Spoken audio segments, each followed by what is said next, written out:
En el aire, palabra de vasco, Gora Euskal Herria. Este programa es la voz oficial del Centro Vasco Zazpirat Bat de Rosario, semanario que pretende hacer llegar a sus oyentes toda la información cultural e histórica relacionada con un pueblo milenario, amante de la paz, la libertad y la justicia. Auspician este programa José Iturrospe Sociedad Anónima, Prensas Hidráulicas, Córdoba 4845. Barrandegui, Negocios Inmobiliarios y Estudio de Arquitectura, 9 de julio 771, teléfono 421-0429. Pedro Subieta, venta y reparación de llantas, Entre Ríos, 2434. Erauskin Informática, notebooks y computadoras, controladores fiscales, San Martín 1386, teléfono 440-0964, 440-8216. Templar, Sociedad Anónima, fabricación y venta de elementos para siembra directa, Junín 6250. Otaño Hermanos, distribuidores mayoristas, 1 de mayo 2245. Restaurante del Centro Vasco Zazpirat Bat, alto nivel en gastronomía, Entre Ríos 261. Hotel Euskadi, 3 de febrero 1253, teléfono 421-3561. Seguridad y Resguardo SRL, San Luis 1716, teléfono 421-1343.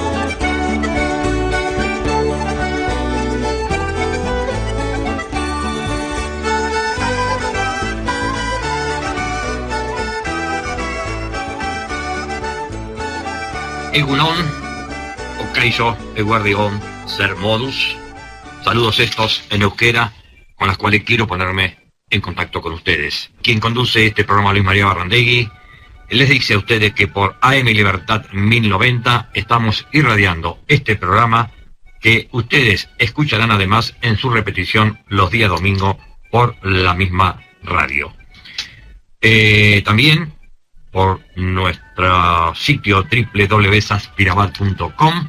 Ustedes la podrán seguir por online, especialmente aquellos oyentes que están en el exterior y se interesan por nuestra radio, que les comunico a ustedes, que nos hacen saber con qué gusto reciben desde el País Vasco esta radio vasca que se irradia desde aquí, desde Rosario, y que, como ustedes saben, es la voz autorizada del Centro Vasco Zazpirat Bat de Rosario. Invitamos a todos los socios y amigos y a los oyentes que quieran comunicarse con nosotros a los efectos de intercambiar ideas, noticias, y que nos hagan llegar a ustedes también de cosas lindas que deben saber y que nosotros podemos hacerles saber al resto de los oyentes transmitiéndola por los radios. Por ese motivo es que yo les quiero dejar a ustedes los teléfonos por medio de los cuales podrán comunicarse con nosotros en los números directos para salir al aire desde Argentina, en el 341-558-1090 y 341-558-1091. Para los que nos están escuchando desde el exterior, podrán comunicarse anteponiendo el código 54. Voy a repetir: teléfonos 341-558-1090, 341-558-1091. Y como les dije,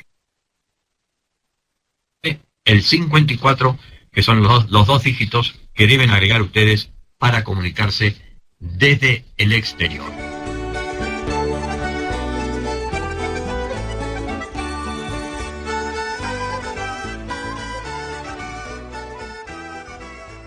Que nos marca que entramos en tiempo de charla, y como siempre, y cuando este tiempo llega, Erika Pereda nos traza un perfil de nuestra, en este caso, invitada de hoy. Sí, hoy charlamos con una mujer argentina, profesora de Ciencias Políticas, Jurídicas y Sociales, investigadora y especialista en el estudio de la diáspora vasca en el país americano.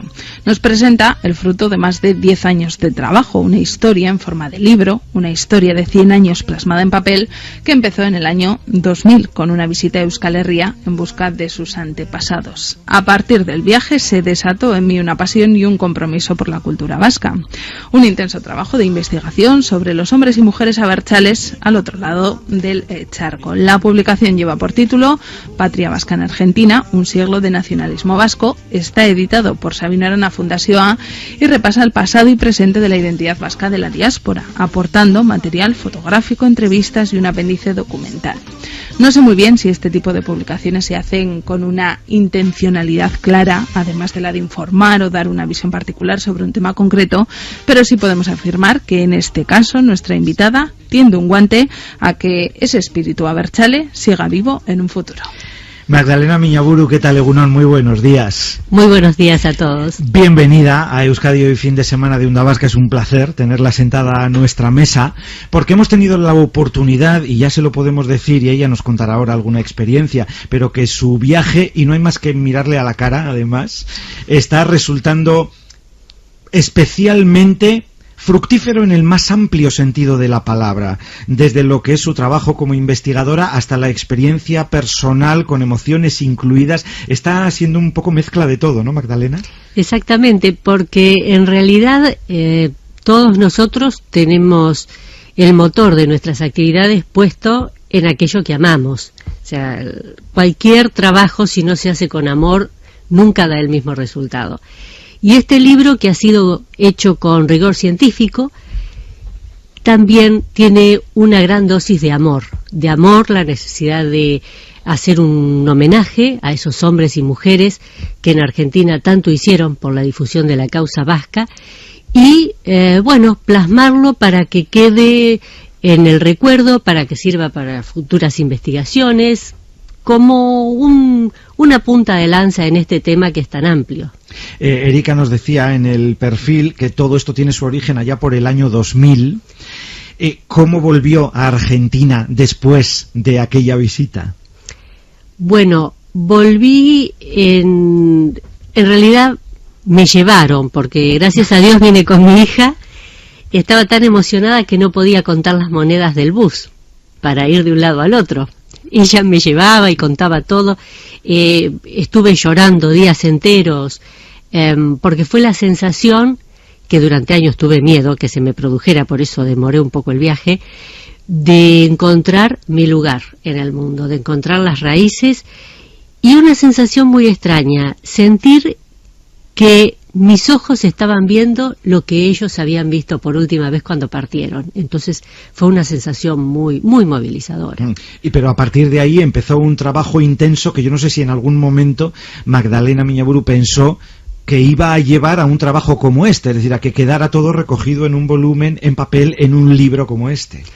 En realidad comencé por la búsqueda de mis raíces y después seguí entendiendo las particularidades de la comunidad vasca. Comencé a partir del trabajo intelectual a desarrollar un gran amor por todo esto y a entender muchas cosas que habían pasado en mi familia y que me pasaban a mí. O sea que éramos así porque éramos vascos. Y esto me llevó a tener ya muchos años en el campo de la investigación sobre temas vascos, y hace 2 años tuve la gran posibilidad de jubilarme antes del tiempo que correspondía, ya para dedicarme al 100%. Y aquí está el fruto, en este libro, Patria Vasca en Argentina, un siglo de nacionalismo vasco, que anda que no da, engloba, y mucho. O sea, el trabajo ha tenido que ser ingente. ¿Cuántas fuentes ha manejado Magdalena Miñaburu? ¿Cuántos contactos ha hecho para, al final, encontrar todo eso que quería y decir, es que todo esto que tengo ahora va a dar forma a lo que yo de verdad quiero hacer? La recopilación de la información que he usado en el libro empieza aproximadamente en el año 2003. Y era información que yo iba utilizando para otras investigaciones, para otros trabajos, hasta que hace 1 año y medio el secretario del Partido Nacionalista Vasco me propone hacer el libro, pero en realidad utilicé la información que había estado recopilando. Otras fuentes de gran interés ha sido la hemeroteca de la colección Urasandi, que es una obra maravillosa porque nos permite acceder desde la Vasconia hasta publicaciones como los boletines del Centro Vasco Laurat Bat, que son del año 1877. O sea, he accedido a toda la hemeroteca vasca de Argentina. He leído página por página todo. Que, a ver, todos sabemos la gran cantidad de vascos que fueron a parar a Argentina, que han ido durante la historia a parar a Argentina. Lo que probablemente también pocos sabíamos es que, y no sé si también en cierto modo le ha sorprendido a Magdalena, cuando empezó con todo este trabajo de investigación, haber encontrado referencias pues tan, entre comillas, me voy a permitir decir la palabra, añejas, como la de este centro Laurat Bat, ¿no? Finales del 19, es decir, que hay mucho que encontrar, en donde investigar y, gracias a eso, que conocer. Exactamente, porque a pesar que los primeros vascos llegan a Argentina ya en el 1500, no en vano, la ciudad de Buenos Aires fue fundada 2 veces por 2 vascos, Pedro de Mendoza y Juan de Garay. Somos concienzudos, ¿eh? Sí. Sí, una vez no se pudo, la segunda sí. Y si no hubiésemos tenido una tercera fundación también hecha por un vasco. Pero a partir de 1840 comienza a llegar una inmigración más numerosa. Y son ellos los que, con esta modalidad de la inmigración vasca de las cadenas que uno traía al otro, comienza un proceso que va a determinar, ya después de las guerras carlistas, que ingresen mayor cantidad de vascos, pero con una conciencia política. Ya no llegaban tanto por causas económicas, sino por causas políticas, y en Argentina empieza a vislumbrarse la aparición de una pequeña Euskadi, o sea, el reflejo de la política y de la situación histórica de aquí comienza a aparecer también allí. Entonces los primeros fueristas que llegan en el año 1877, no es casual la fundación del Laurat Bat, poco tiempo después llegan las ideas de Sabino Arana, los primeros discípulos de él que llegan como exiliados, un grupo de 16, y así es la evolución política y también institucional, porque estos hombres y mujeres han sido muy activos en la fundación de instituciones editoriales. En la época de la Guerra Civil ha sido una función prácticamente en un 90% solidaria y en otro gran porcentaje también de esclarecimiento, porque en Argentina a los vascos que llegaron a causa de la Guerra Civil padecieron, hasta que se pudo aclarar la situación, de una discriminación muy fuerte porque se los tildaba de rojos.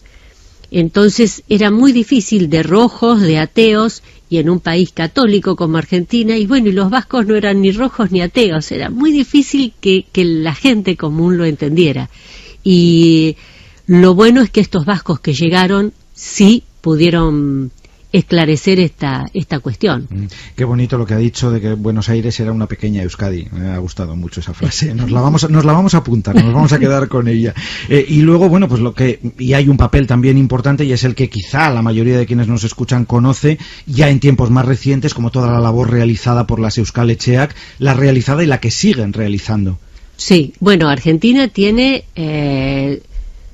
casi 100 Euskal Etxeas, el mayor porcentaje a nivel mundial, con una actividad bastante amplia de difusión de la cultura vasca, y muchas de esas Euskal Etxeas han sido fundadas a partir de la inspiración de estos primeros 16 aversales que llegaron a la Argentina. O sea, no es casual que ellos se radicaron en las ciudades de Rosario, Buenos Aires, Bahía Blanca, Necochea, y esas son las que tienen mayor desarrollo, mayor antigüedad y presencia dentro de toda la comunidad.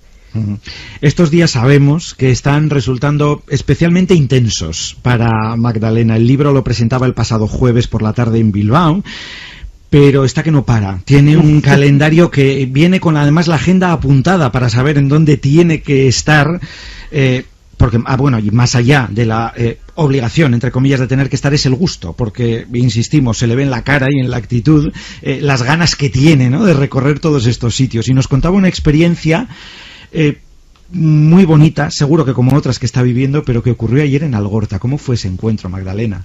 Bueno, el encuentro ha tenido la particularidad de sentirme, ya como me pasó en la Fundación Sabino Arana, en familia. Esa calidez, esa posibilidad de sentir que estábamos en casa en realidad. Pero cuando empiezo a hablar y a contar la historia de cómo llegaron esos primeros nacionalistas a la Argentina, las situaciones por las que pasaron, yo estaba muy emocionada. Y comienzo a ver que dentro del auditorio había gente que comenzaba a llorar. Y resultó difícil continuar con la charla, porque después vinieron a traerme los libros para que los firmen y seguían llorando por esta emoción que decían, esa es la historia de mi familia, pero esta gente cuánto sufrió, cuánto hizo por la causa vasca. En un momento, cuando hablo de la esposa de Marchiegui, que fue fusilado en plena guerra civil, y ella logra irse con su hija a la Argentina, y que precisamente incluí una foto de ella, que a pesar del horror que vivió, cuando llegan a Argentina hay una fotografía hermosa que es un poco el ejemplo de la personalidad y del espíritu de todo el exilio vasco, cosiendo trajes para los grupos de danzaris, que eran los que además iban a difundir que Euskadi era la patria de los vascos y cuál era la situación, porque en realidad la danza era una excusa para promocionar el tema vasco, para instalarlo dentro de la comunidad argentina,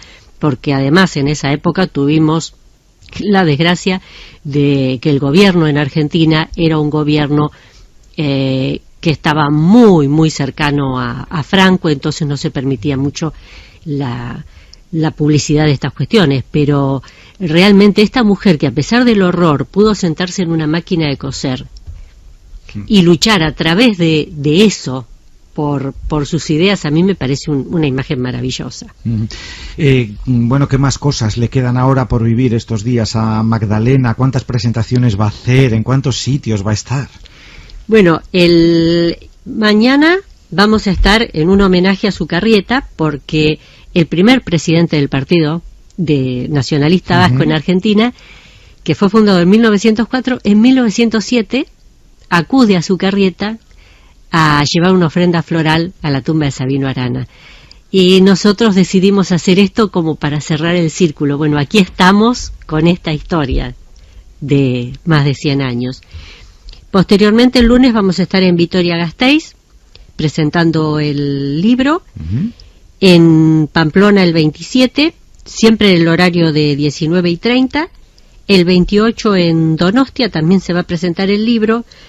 Y bueno, el viernes 29 con una emoción extra, porque el Lehendakari Ibarretxe nos cedió un espacio, porque él va a presentar una charla sobre el caso vasco en Elizondo. Entonces yo voy a presentar mi libro antes, y creo que, bueno, ya tengo tantas medallas en el pecho que esta es una más. No sé si me va a alcanzar el pecho para poder llevarlas todas, así que con muchísima emoción y reconocimiento a la generosidad de Ibarretxe. Y luego, bueno, el 2 de diciembre voy a estar en Hondarribia, pero la charla no va a ser solamente sobre el contenido del libro, sino por la fecha sobre el euskera en la Argentina, los vascos y el euskera en la Argentina, y de la misma manera se va a hacer en San Juan de Luz y en Guecho el 4 de diciembre. Así que estén atentos, echen un vistazo a la agenda diariamente, pero casi yo diría que no tienen excusa para acercarse y conocer personalmente a Magdalena Miñaburu, toda esta labor de investigación importante que ella ha realizado y que ha plasmado en este libro presentado esta misma semana, Patria Vasca en Argentina, un siglo de nacionalismo vasco. Leíamos también, y después de la presentación del libro, un titular en un diario, en una entrevista con Magdalena, en la que decía: somos un pueblo milenario. Por fecha, desde luego, y por tiempo e historia, desde luego. Somos un pueblo milenario, ni mejores ni peores. Somos distintos. Y muy concienzudos, que ya lo han visto con lo de la Fundación de Buenos Aires. Magdalena Miñaburu, ha sido un verdadero placer compartir estos minutos de radio aquí en Onda Vasca con usted. Un abrazo muy grande. Muchísimas gracias, y en realidad el placer ha sido para mí, y les agradezco esta generosidad de permitirme difundir esto que tanto amo por una emisora tan prestigiosa. Es que ricas con Magdalena Gur.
bihotzak zuen alaba bat, zan herriko xarman garriena. Bi gizonek nahi zuten jabe izan, haren bihotzaz nola esan. Zer dun, ene alaba, marinela maite dut aita. Ez aldun ulertzen ezinezkoa da, jauntxoa dairetzat maitia. Orduan egarriak denak ziren bat, maitasun ukatuarentzat. Jauntxoa dator ire eskubila, marinela Irlandara doa.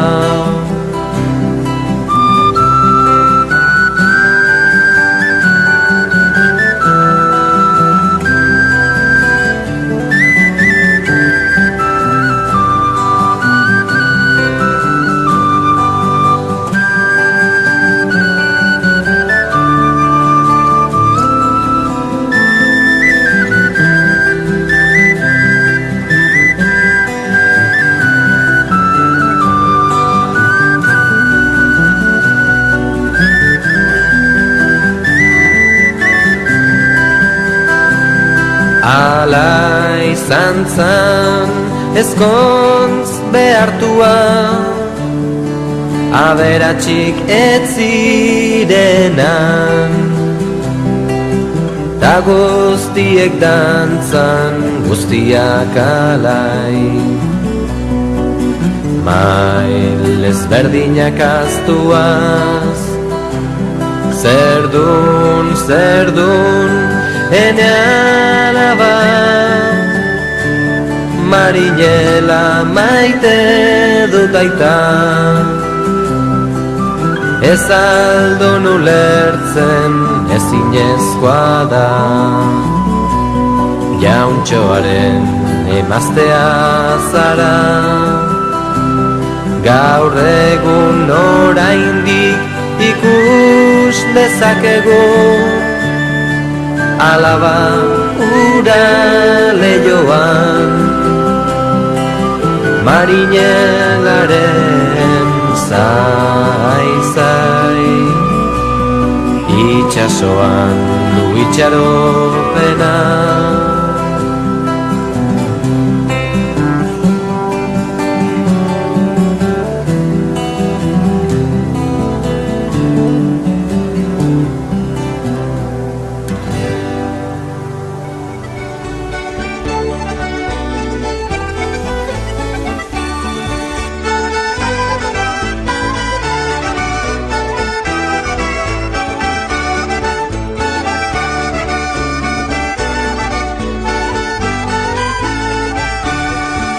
Recibimos ya a Íñigo Bolinaga, nuestro historiador. ¿Qué tal, Íñigo? Hola, estupendamente.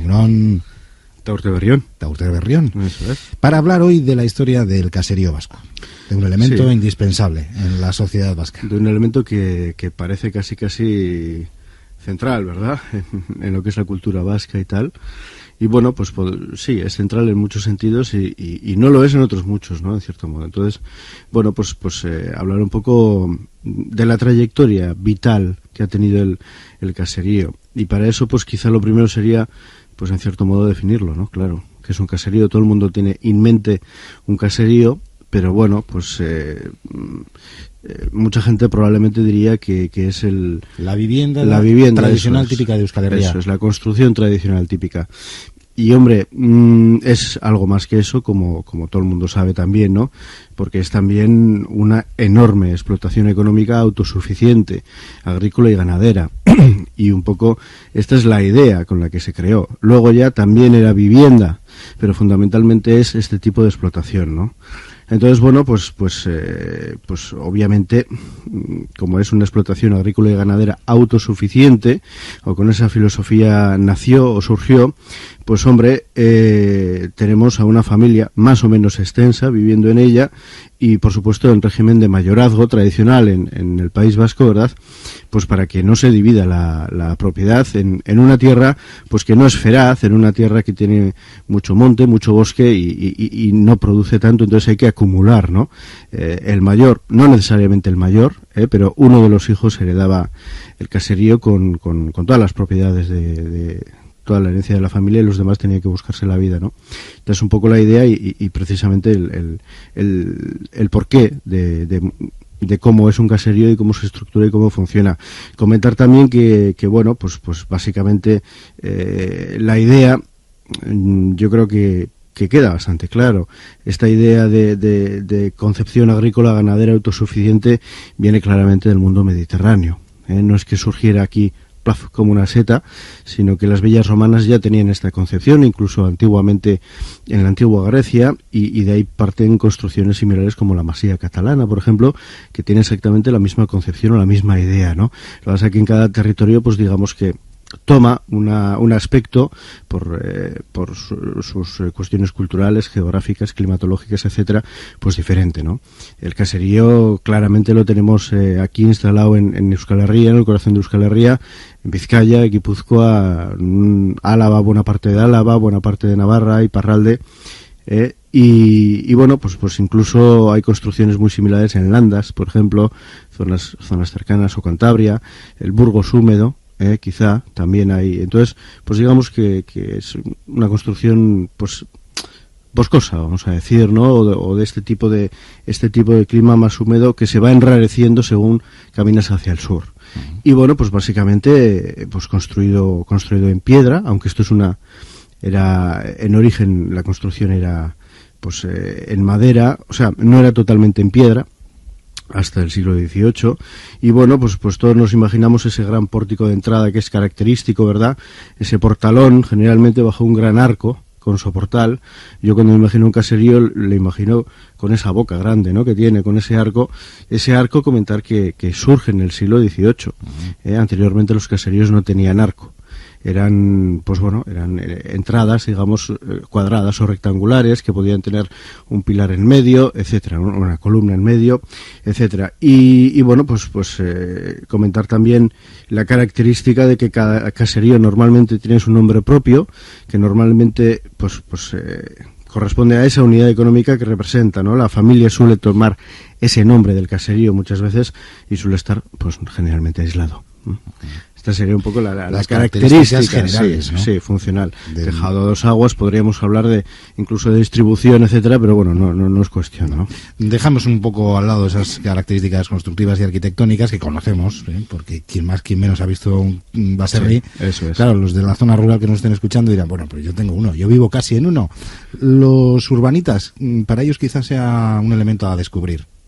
Sí, probablemente, pero bueno, el caserío al final tú te coges el coche y te vas a cualquier sitio y lo puedes ver desde fuera, puedes ver, te dejen entrar. Bueno, eso ya es otra historia, ¿no? Y cómo esté desde dentro, porque claro, la cosa está muy reconvertida y en muchísimos casos ya no tiene la función que tenía antes. Esto, ¿no? Sí que ha evolucionado mucho y de eso vamos a hablar, ¿no? Porque ¿a dónde tenemos que remontarnos? ¿Hasta dónde tenemos que remontarnos para conocer los orígenes del baserri y de su función?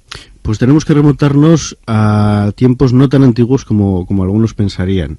El baserri tal cual, digamos, la estructura arquitectónica que conocemos surge pero muy a finales del siglo XV y su edad de oro es el siglo XVI. O sea, nos remontamos 500 años, que no es poco, pero tampoco es una barbaridad. Claro. Y, hombre, la concepción sí que existía. La concepción se puede rastrear hasta el siglo XII, siglo XIII, esa concepción de unidad de explotación agrícola ganadera autosuficiente, ¿no? Eso sí existe en esas épocas, pero no con las construcciones que nosotros conocemos como baserris o caseríos, ¿no? No con esta condición. Digamos que antes del siglo XVI no hay caseríos tal y como lo entendemos. había cabañas que estaban en el bosque, hechas con madera, de forma un tanto endeble, muchas veces pues chozas, o chabolas, muchas veces incluso con el tejado de ramas, ¿verdad? Y bueno, pues eran chozas pues muy pequeñas donde vivía la familia y el ganado muchas veces, ¿no? Entonces es un planteamiento totalmente diferente, claro. La llegada del caserío fue una auténtica revolución, además con piedra y tal, ¿no? Así que, pues eso, si nos encontramos una novela histórica, por ejemplo, que de repente, en plena Edad Media, nos planta con un caserío, ya vamos mal. Nada, no, ahí vivían de otra manera. Ahí ya vamos mal. En esa época no existía el baserri de piedra. A ver, te pueden decir, incluso hay casos de caseríos, ¿no? Que tú los visitas y te dicen, pues mira, este caserío se remonta, eso es, al siglo XIII, o a 1300 y pico. Lo que es el caserío, arquitectónicamente, jamás de los jamases. Otra cosa es que anteriormente ahí hubiera... Es un edificio ahí. Efectivamente, hubiera una borda para dejar el ganado, hubiera una choza de estas antiguas y a partir de ahí se construyera el caserío. Pero el caserío, tal y cual, siglo XVI. Esto es un poquito como cuando te dicen lo de... estás en plan turista, ¿no? Viendo un pueblo y te dicen, esto es medieval. Pues no. Medieval es la estructura de las calles, la estructura del pueblo, si quieres, pero claro, las casas se construían con madera, la gran mayoría, excepto las iglesias o los castillos que eran de piedra y que sí se conservan, pero la madera es perecedera, desaparece. Entonces, lo que vemos nunca es medieval, o casi nunca, a menos que esté construido con intención de perdurar, de piedra, ¿no? Entonces, un poco esta es la idea también, ¿no? Muchas veces se suele decir, se remonta a tal, pero lo que vemos no se remonta a tal, se remonta lo que había aquí. Desde X tiempo ha habido algo aquí. Viene a ser esa un poquito la idea. Y como comento, pues bueno, surge el caserío en el siglo XVI, y bueno, pues estamos hablando de una casa francamente muy grande, hecha en piedra, al menos la parte baja. Normalmente en esta época la parte de arriba seguía siendo en madera, y bueno, por supuesto era un lujo reservado solo a los agricultores más ricos. Por supuesto, o sea, estamos con una concepción, con gente privilegiada que podía pagar a los canteros, podía pagar las obras, porque, claro, para construir un caserío en el siglo XVI de esas dimensiones y que no fuera una choza, que fuera algo importante, había que talar árboles, había que arrastrarlos, había que bueno, ensamblar las diferentes piezas, labrar la piedra, y todo eso era un trabajo y costaba un dinero, entonces, pues bueno, estamos hablando de una construcción francamente muy importante. A principios del XVI empiezan a multiplicarse los caseríos, pero conviven todavía con estas chozas, y bueno, pues esta época de prosperidad, de riqueza, de comercio con Europa, de seguridad, porque las guerras banderizas de finales de la Edad Media han desaparecido ya definitivamente, pues todo esto genera mucha prosperidad, y la gente, en cuanto tenía dinero, se construyó un caserío para dignificarse, incluso hay caseríos que están muy bien labrados, cosa que es sorprendente, tienen una labra que bueno, pues que determinados edificios ciudadanos, vamos a llamarlo así, urbanos, pues envidiarían en muchísimos casos, ¿no?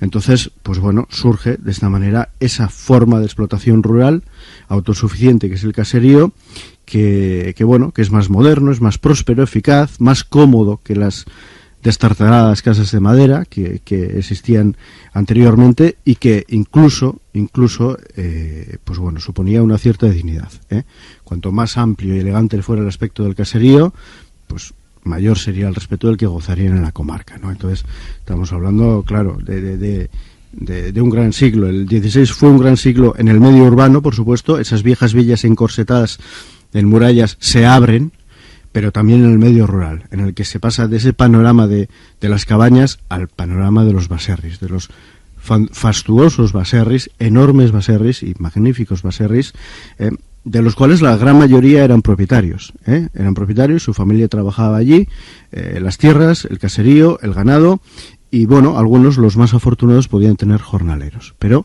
esta era la concepción en aquella época, cuando en la edad de oro del caserío, que es el siglo XVI. El siglo XVI. ¿Y en los posteriores 2 siglos? Bueno, en los posteriores siglos ya cambia la cosa un poquito, ¿no? Ya en el siglo XVII empieza un periodo de crisis, de cierta recesión, y en consecuencia, pues bueno, pues mucha gente de las villas vuelve al medio rural, ¿no?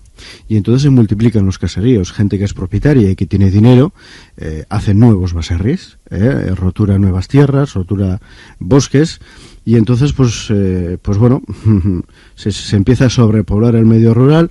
Los ricos también ponen los ojos en los caseríos, ya que era pues una de las pocas inversiones seguras, ¿no? Sin ese riesgo de bancarrota. Y bueno, digamos que gracias a la introducción del maíz y gracias a esta filosofía de autosuficiencia, teniendo todo lo necesario para subsistir, pues bueno, empiezan a multiplicarse los caseríos. Comentar que empieza una especie de negocio de especulación inmobiliaria, cuenta de esto en pleno siglo XVII, porque claro, pues bueno, muchos baserritarras se hicieron multipropietarios, y estas propiedades las vendían o las alquilaban a diferentes inquilinos. Aquí ya empieza el problema que va a haber en el siglo XIX, que es que el 90% de los que vivían en baserris no eran propietarios, justo lo contrario de lo que ocurría en el siglo XVI, ¿no? Y entonces pues bueno, empieza a formarse una clase rural rica, poderosa, y una clase rural que es mayoritaria, que depende, porque precisamente los caseríos no son de su propiedad, que depende para su subsistencia de lo que ellos producen, pero también de lo que pagan al dueño del caserío en el que viven, ¿no? O sea que lo de la burbuja inmobiliaria no es un fenómeno reciente. No, un poco la idea de la especulación estaba ahí bastante clara y bastante evidente. Y bueno, aunque muchas veces veamos el caserío casi de forma romántica, una de las razones por las que hay tantos caseríos es precisamente esta, ¿no? Comentar que, como te he comentado, en el siglo XVIII ya empiezan a tener ese arco tan característico, los caseríos, arco de sillería, y bueno, se abandona ya del todo la madera, se construyen totalmente en piedra, lo cual es un avance impresionante, permite abrir más ventanas y bueno, y incluso se crean caseríos de olo de arcada, que ya es el sumum de la arquitectura tradicional vasca, ¿no? Llegamos al siglo XIX. El siglo XIX fue un siglo terrible en muchos sentidos, y en esta historia que estamos contando, pues también, porque este fenómeno que empezó en el XVII del arriendo y el subarriendo se multiplica, se expande, se generaliza, y bueno, pues bueno, para solventar este problema de la escasez productiva, del aumento de bocas que alimentar, etcétera, pues se roturan tierras por todos lados, absolutamente por todos lados, incluidas las tierras comunales, tan sagradas, ¿no? Y se levantan nuevos caseríos. Pero claro, estos caseríos del siglo XIX son caseríos pobres, son caseríos bastante vulgares, son caseríos pequeñitos, y no tienen absolutamente nada que ver con esos hermosos, bellos e incluso orgullosos caseríos del siglo XVI, ¿no? No tienen absolutamente nada que ver. Y luego también, fíjate hasta dónde llegó el fenómeno que incluso casas torre de la época de las guerras banderizas que habían quedado pues sin usar, o que, bueno, pues sus dueños alquilaban a distintas familias pues para que lo utilizaran precisamente con esta idea de caserío, ¿no? Como explotación agrícola y ganadera. Y ahí tenemos, pues por ejemplo, Butrón es un ejemplo claro, que se convirtió en un baserri prácticamente siendo casa torre. Luego fue lo que ahora vemos, pero o la Torre de Muncharaz en Abadiño, por ejemplo, es un ejemplo arquetípico también, y como muchas otras casas torres que hay, ¿no? Pierden ese aspecto de casa torre original por el de caseríos, pues prácticamente a todos los efectos, ¿no? O sea, esto se multiplica, no solamente se levantan caseríos, sino que otras edificaciones antiguas se reconvierten en ellos. Y bueno, pues comentar que así como en el siglo XVI, ese propietario rural, propietario del baserri, propietario de las tierras y propietario del ganado, era muy abundante en el siglo XVI. En el siglo XIX prácticamente esta figura la tienen unos pocos afortunados, prácticamente todos, o pues eso, como te he comentado, el 90% en el siglo XIX no son propietarios, y los baserritarras pues bueno, pues tienen que pagar sus arriendos, o en dinero o en especias al dueño de los baserris, que puede tener varios, que puede tener muchas tierras y que normalmente ya empieza a irse a vivir a la ciudad. concretamente ya entramos en el siglo XX. Sí, entramos en el siglo XX. Esto efectivamente, como bien dices, esto... Y los baserritarras se dan cuenta de que es un trabajo muy duro, el del baserri. Terrible, muchísima gente se va a la industria. Para no enriquecerse. Efectivamente. Muchos trabajan en la industria, abandonan sus míseros caseríos, porque verdaderamente eran miserables esos caseríos del 19, y bueno, claro, pero les hacen una faena a todos estos ricachones terratenientes antiguos o herederos de los dueños primeros de los caseríos, ¿verdad?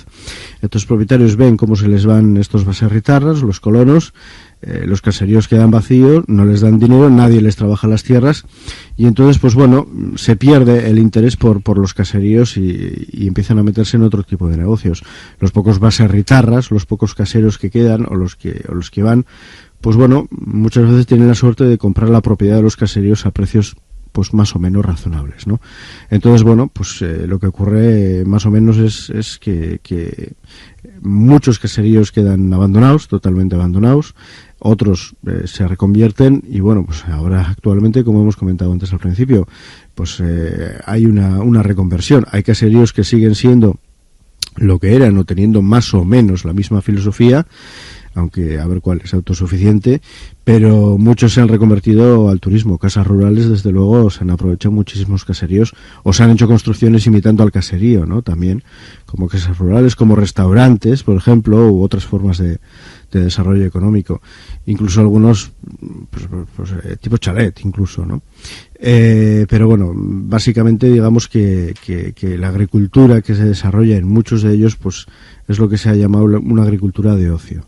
No quiero decir, por supuesto, que en otros muchos también se vive de ello, pero bueno, hay una reconversión clara, hay una desviación de lo que fue el caserío a lo que en el futuro, lo que es, y lo que en el futuro se marca un poco lo que va a ser el caserío. La historia del caserío vasco con Íñigo Bolinaga, hoy en nuestro espacio, que volvemos a recuperar el próximo miércoles. Eso es. Íñigo, gracias, un abrazo. Venga, agur. Zabaldu dituzu eta zalak goizeko argizpian artean, eta ikusi dut zure begiradan, begiek ez dutela hitz egiten, soilik malkoak isurtzean, hizkuntza bat badela kolore haien barnean. Nondik eusten da galdu nahi ez dugun mundua, hain auskorra zara nire begien aurrean, begien aurrean.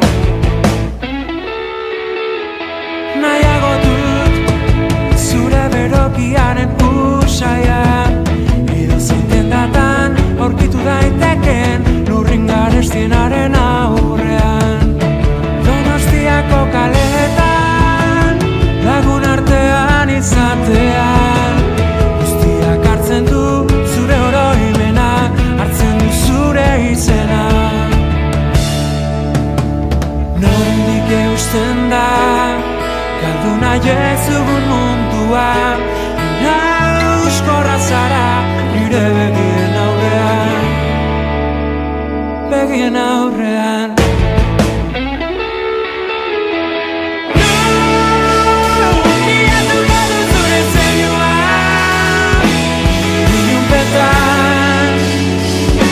Zaitu diunpetan, saidazun nun arren, amesten egon zaren, zure begien guztirak,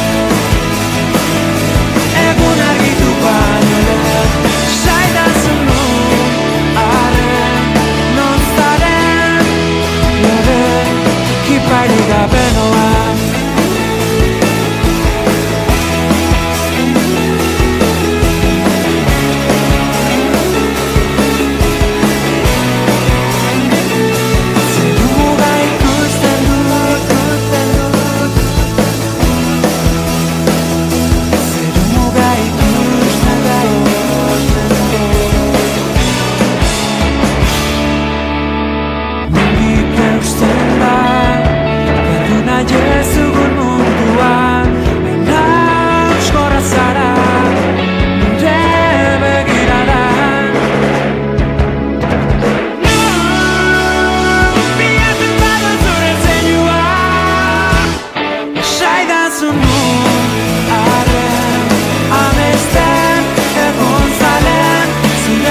erlojuaren orantzak geldi ezin ontan gogora ekarri ditut nire ondora Ustekabe zerkare eman zigun aterbeura bezalako momentuak nostalgia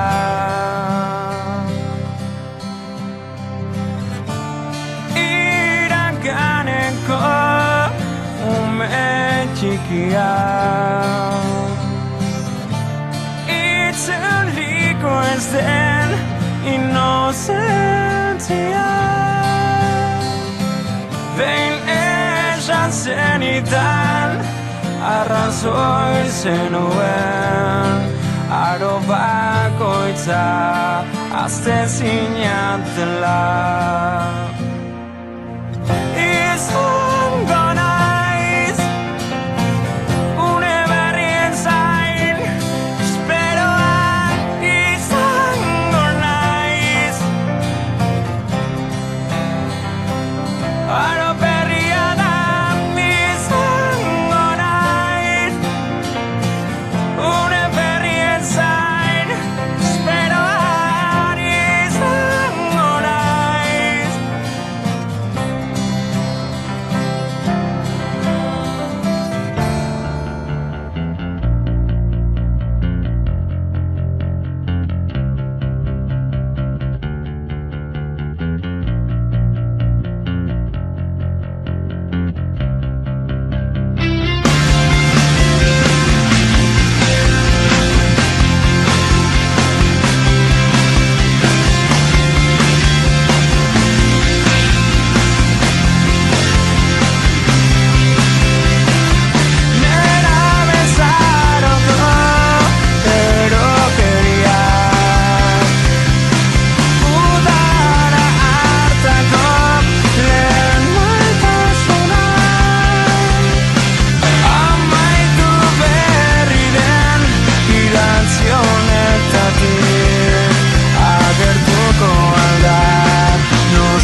Qué ricasco y gracias a todos por habernos escuchado. Auspiciaron este programa José Iturrospe Sociedad Anónima, Prensas Hidráulicas, Córdoba 4845, Barrandegui, Negocios Inmobiliarios y Estudio de Arquitectura, 9 de julio 771, teléfono 421-0429. Pedro Subieta, venta y reparación de llantas, Entre Ríos 2434. Erauskin Informática, notebooks y computadoras, controladores fiscales, San Martín 1386, teléfono 440-0964, 440-8216. Templar, Sociedad Anónima, fabricación y venta de elementos para siembra directa, Junín 6250. Otaño Hermanos, distribuidores mayoristas, 1 de mayo 2245. Restaurante del Centro Vasco Saspiratbat, alto nivel en gastronomía, Entre Ríos 261. Hotel Euskadi, 3 de febrero 1253, teléfono 421-3561. Seguridad y Resguardo SRL, San Luis 1716, teléfono 421-1343.